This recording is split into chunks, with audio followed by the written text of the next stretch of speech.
ഇനി special day സെഗ്മെന്റിലേക്ക് കടക്കുകയാണ്. ഇന്ന് ജനുവരി 3 ആണ്. അപ്പോൾ ജനുവരി 3 സ്പെഷ്യൽ ഡേ ആഘോഷിക്കുന്ന എല്ലാവർക്കും ന്യൂസ് 18 കേരളത്തിന്റെ ആശംസകൾ ആദ്യം തന്നെ അറിയിക്കുകയാണ്.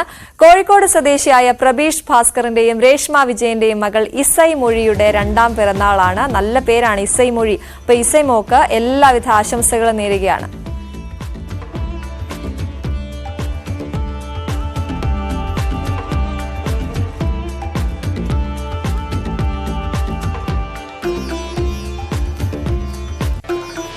അയാൻ സുനീറിന്റെ 7ാം പിറന്നാളാണിന്ന്. അച്ഛൻ സുനീറും അമ്മ ഷിഫിൻ ഇർഷാദും മോന് ആശംസകൾ നേരുകയാണ്. ഒപ്പം ന്യൂസ് 18 വകയും മോൻ ആശംസകൾ അറിയിക്കുന്നു. അയൺ മോൻ, ഹാപ്പി ബർത്ത്ഡേ ടു യു.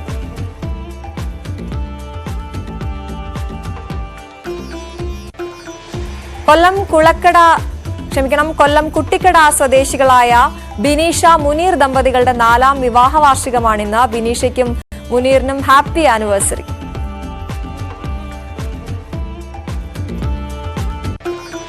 കരുനാഗപ്പള്ളിയിലെ മനുവിന്റെയും ദീപ്തിയുടെയും മകൾ ഹിമാനി മനുവിന്റെ 7ാം പിറന്നാളാണ്.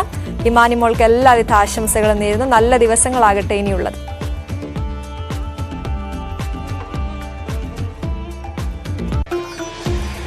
മാളികപ്പുറം ആനന്ദ് ശ്രീബാല, 10ാം വളവ് തുടങ്ങിയ ഹിറ്റ് ചിത്രങ്ങളുടെ തിരക്കഥാകൃത്ത് അഭിലാഷ് പിള്ളയുടെ ജന്മദിനമാണിന്ന്. സുമതി വളവ് എന്ന പുതിയ ചിത്രത്തിന്റെ ഷൂട്ടിംഗ് തിരക്കിലാണിപ്പോൾ അഭിലാഷ്. എന്തായാലും സിനിമയുടെ ഫസ്റ്റ് ലുക്ക് പോസ്റ്ററും ഇന്ന് പുറത്തിറങ്ങുകയാണ്. എല്ലാവിധ ആശംസകളും നേരുകയാണ്. നിങ്ങളുടെ വിശേഷാവസരങ്ങൾ ഞങ്ങളെ അറിയിക്കാം. ആ സന്തോഷ ദിനത്തിൽ നിങ്ങൾക്കും ന്യൂസ് 18 സ്ക്രീനിൽ എത്താം. അതിനായി ഞങ്ങളുടെ വാട്സ്ആപ്പ് നമ്പറിലേക്ക് വാട്സ്ആപ്പ് ചെയ്യുക. വാട്സ്ആപ്പ് ചെയ്യേണ്ട ഫോർമാറ്റ് ഇതാണ്.